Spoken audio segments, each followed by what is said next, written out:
I want to go back to the book of Isaiah for a moment and thinking about this learning period of your lives. We go back to the book of Isaiah for a moment and look at Isaiah chapter 54. And in verse 13 of Isaiah 54, Isaiah says this to the children of Israel. All your children shall be taught by the Lord. Okay?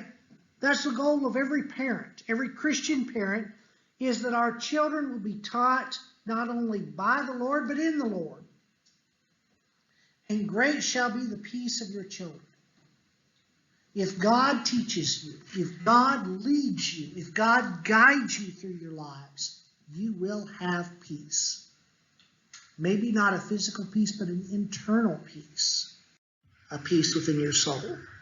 Now, it's also important that as you learn, you become as active as possible. Now, this depends a little bit on your age, your maturity level, and, of course, your gender. Because we know that God created men and women different. Very physically different, but He also created us emotionally different, and He created different parts for us in the church.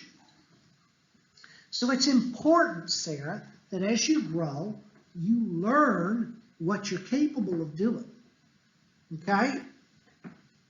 And it's important, that's the reason why we have the boys take active parts, where the Bible allows them as young Christians to take active parts. We try to encourage that with both boys and girls to be as active for the Lord as doing things. Now, you're never going to learn. See, here's where we failed. I never learned to play the piano because all I had to do was read books.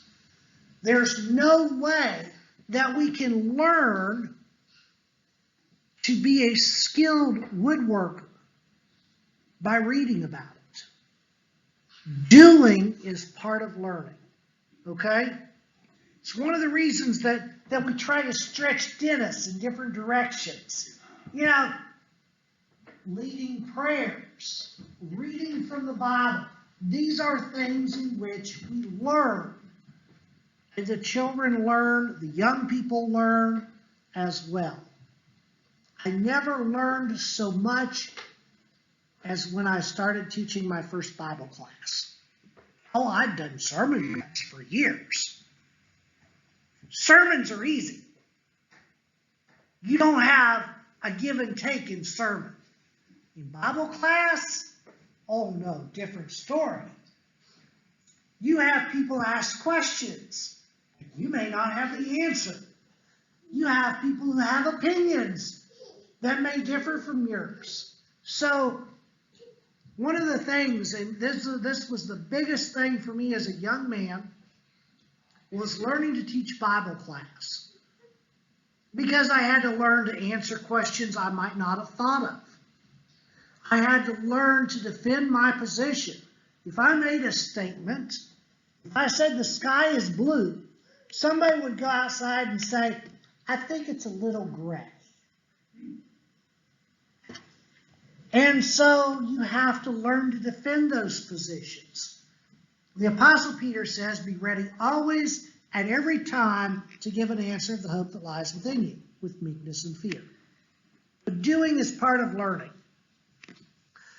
All too often, the mistake that we make as parents is to hold our children back trying to, quote, protect them. Okay? We want to shield our children. I'm just as guilty as anybody else. Maybe not in the church.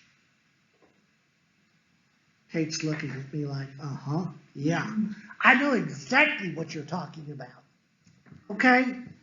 So there are things in life, not necessarily in church, but there are things in life that I don't want my children doing because they make me uncomfortable.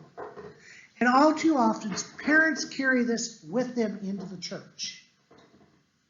Well, I don't want my child up there. What if my child is leading a song and he doesn't sing it right? Who cares? Okay? It's part of the learning process. If we're concerned about that, we need to take an active role in helping our children to make sure that they make as few mistakes as possible. But all too often, we hold our children back simply because we don't want to be embarrassed. Not that the children are embarrassed, but we as parents don't want to be embarrassed. I've seen it happen. I've also seen and experienced, now, we don't have these here, but oftentimes congregations will have men's business meetings. If there's not an eldership there, then oftentimes the mode of operation is there'll be a business meeting. Now, the men have a responsibility to do certain things in larger congregations, and there are decisions that have to be made. And so it is encouraged that every man take part in those business meetings. Here's what I've noticed in congregations like that where I've preached before, is that men might have sons who are young, who've been baptized. They don't bring them to those business meetings because they're trying to shield or protect them from what could be controversial meetings. Sarah, please. So, I believe that that's a wrong approach. The Bible does not give us an age difference. Once we reach an age of accountability and we've become a child of God, we've been buried with Him in baptism, and we've come to know Jesus, then we need to take an active part where it's available. The Bible doesn't give us you have to be 21 years old to wait on the Lord's table. The Bible doesn't say you have to be 40 years old before you do a sermon.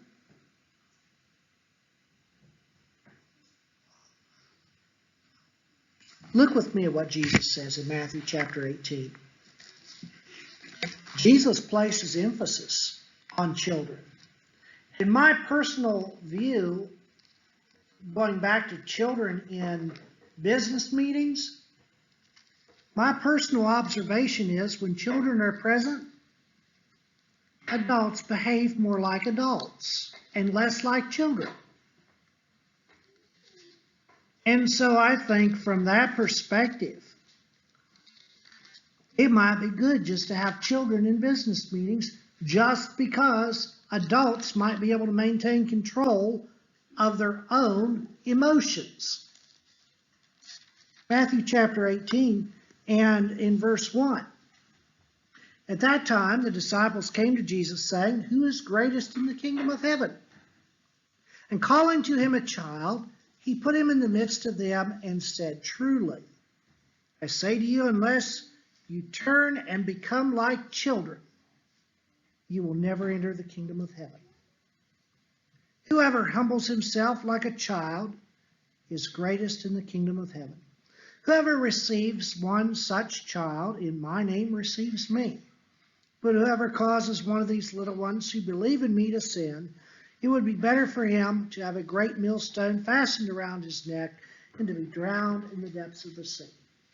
Now, in this area, a little bit to the west of Marietta, we have millstone quarries. Most of them are long abandoned.